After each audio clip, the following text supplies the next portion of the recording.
Hi, Tim Sloan here at my pigeon coop / loft in Willard, Ohio. I did some painting on the outside here. I did some sanding with some 80 grit sandpaper to get off some old paint. I took a circular round brush and put into my drill to do the grooves and the slots of the T111 siding. So did quite a bit of work since the last video, and as you can see, if Isom takes you around, built the whole building.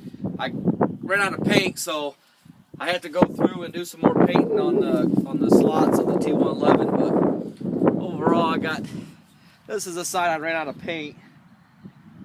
The wife said to get 2 gallons. I told her 1, and of course she says she's always right. So for my second coat, I'm going to have a 2nd gallon. So anyway, come on back through here. Got all this side done, set for the slot. So I'll get some paint on it while the weather is allowing me to. I did run out, so I also did a lot more on the inside. Come on, we'll just go ahead and go on the inside.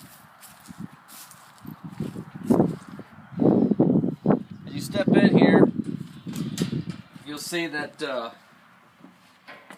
I finished putting some fence up. I finished the gates for the big door, and once I get my birds inside here, I don't want to be able to open the shed door and then fly out. So that's where this comes in. You step in here. If a bird's up here in one of these boxes, they're not going to be able to shoot out because they're in a separate thing from you. So I'd lock the door, snap the door lock behind me with this here.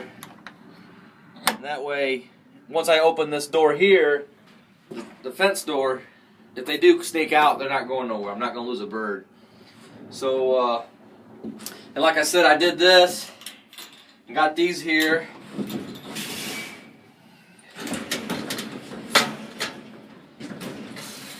For the sliders.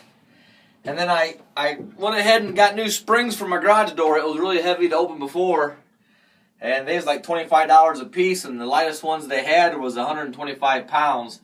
So I actually had to shut my door and hook it shut because there's enough pressure here that it will just take it up, and it will hold it up, and you have no worries about it coming back down. So, and I did inside the pen here. I did fence in around the spring over here so the birds can't get into the cables or pulleys of that one stud compartment. I did fence off. So, and I also, if I can come on and step in here,